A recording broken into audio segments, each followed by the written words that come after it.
اعوذ باللہ من الشیطان الرجیم، بسم اللہ الرحمن الرحیم۔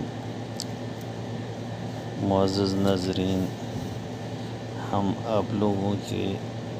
علم میں اضافے کے لیے لائے ہیں قصص الانبیاء اردو میں۔ تالیف ہیں حافظ عماد الدین ابوالفدا اسماعیل ابن کثیر،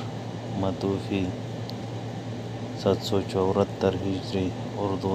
ترجمہ وضافات مولانا ابو طلحہ محمد اصغر مغل۔ امید ہے کہ آپ لوگ سن کر اپنوں سے بھی شیئر کریں اور اس سے فائدہ بھی حاصل کریں۔ چلو شروع کرتے ہیں۔ عرض مترجم ہے۔ بسم اللہ الرحمن الرحیم۔ خدائے قدوس نے اپنے مقدس کلام میں اپنے محبوب ہستیوں کو عجیب طرح سے بار بار یاد فرمایا اور اپنے بندوں کو ان کے مہکتے تذکرے اجاگر کرنے کی بھرپور رغبت دلائی۔ بارہا فرمایا، فلاں پیغمبر کو ان تذکروں کے ساتھ یاد کرو، فلاں رسول کو ان جانفشانیوں کے ساتھ یاد کرو۔ بلا شبہ اسی مقدس جماعت کی بدولت خدائے بزرگ و برتر نے انسانیت کو اصلاح و کفر کی گٹا ٹوپ تاریکیوں سے نکال کر اجالا بخشا۔ انہی کی طفیل، انہی کی مرہون منت انسانیت کو اشرف المخلوقات کی خلقت فاخرہ نصیب ہوئی۔ نیلگوں چھت تلے زمین کے سینے پر بسنے والے مخلوق میں یہی واحد ایسا پاکیزہ گروہ ہے جو لغزش و سیاہ کے علائشوں سے بالکل منزہ و مبرا ہے،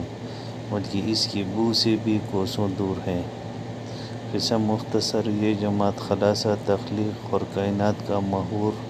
و مرکز ہے۔ تبھی تو خدائے لازوال نے اپنے سب سے عظیم کتاب کو ان کی سیرت کے خاکوں سے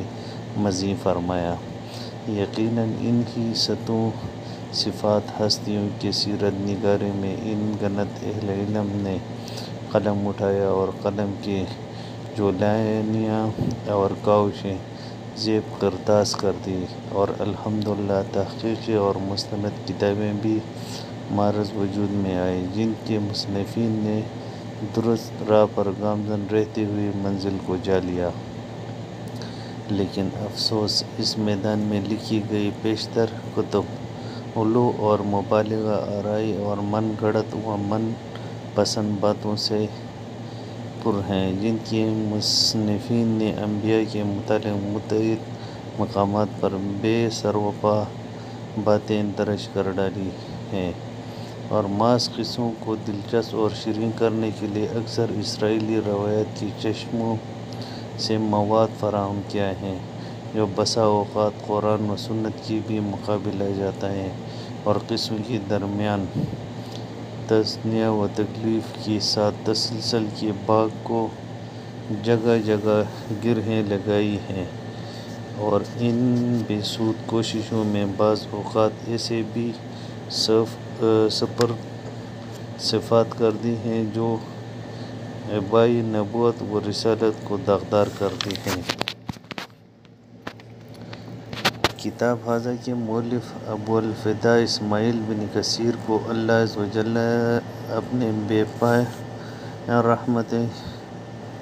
رحمتوں کی آغوش میں ٹھکانہ نصیب کرے۔ موصوف کی شخصیت ماں کی تعریف کی چنداں محتاج نہیں۔ 7 صدیاں بیت جانے پر بھی موصوف کی رفعت علمی کا شیرہ ہے۔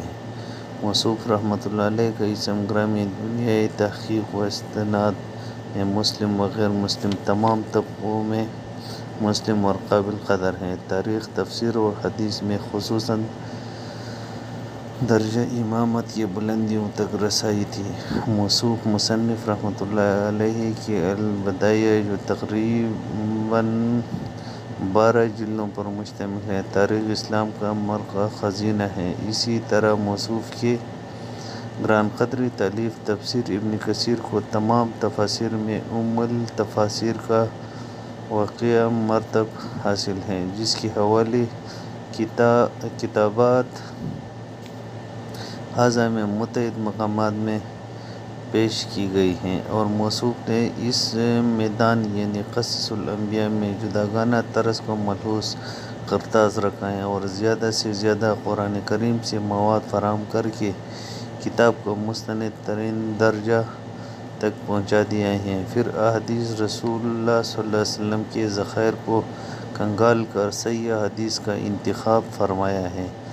جہاں کئی اسناد حدیث میں لچک ہے، وہاں نقد و جرح کی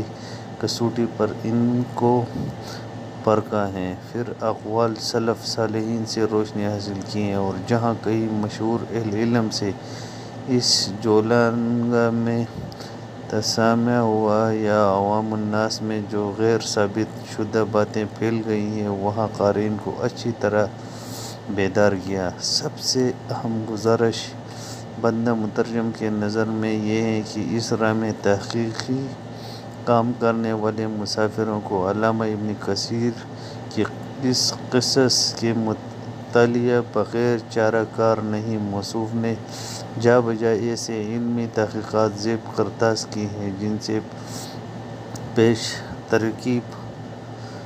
خالی ہیں، اور قرآن و حدیث و اقوال صالحین کا منتشر مواد یکجا کر دیا ہے۔ کتاب کی گوناگون خصوصیات اور مصنف کے بلند علمی مقام کی وجہ سے عرب کے بہت سے کتب خانہ صدیوں سے اس کو طباعت کے عمدہ لباس میں مزین کرتے آ رہے ہیں، مگر افسوس کے ساتھ صدیاں بیت جانے پر بھی ابھی تک اردو زبان میں اس کا ترجمہ نہیں ہوا تھا، جس کی وجہ سے اردو کتب خانے اس عظیم علمی سرمایہ اور گرانمایہ پونجی سے یکسر خالی تھے۔ بعض مخلص احباب نے بندہ مترجم کی توجہ کو اس جانب مبذول کر دیا کہ اگر اردو دان طبقہ کے لیے سلیس اردو قالب میں اس عظیم کتاب کو منتقل کر لیا جائے تو کیسر عوام و خواص اس سے بہرامند ہوں گے، مگر بندہ طفل کتب کو اپنے تعلیمی مصروفیات کی بنا پر فرصت میسر نہ تھی۔ نیز کتاب بھی اپنے ضخامت میں خاصا وقت طلب کر رہی تھی۔ بالآخر اللہ کے فضل و کرم سے مشکوٰۃ شریف کے تعلیمی سال کے اختتام پر تعطیل میں اس کا اکثر حصہ ترجمہ کیا، اور یوں دھیرے کتاب کا مکمل ترجمہ سپرد قلم ہو گیا۔ تمام تعریفیں اللہ ہی کے لیے ہیں، اور بندہ اپنے اساتذہ کا تہہ دل سے ممنون ہے کہ جن کی کاوشوں کے طفیل بندہ حقیر میں یہ کچھ استعداد پیدا ہوئی،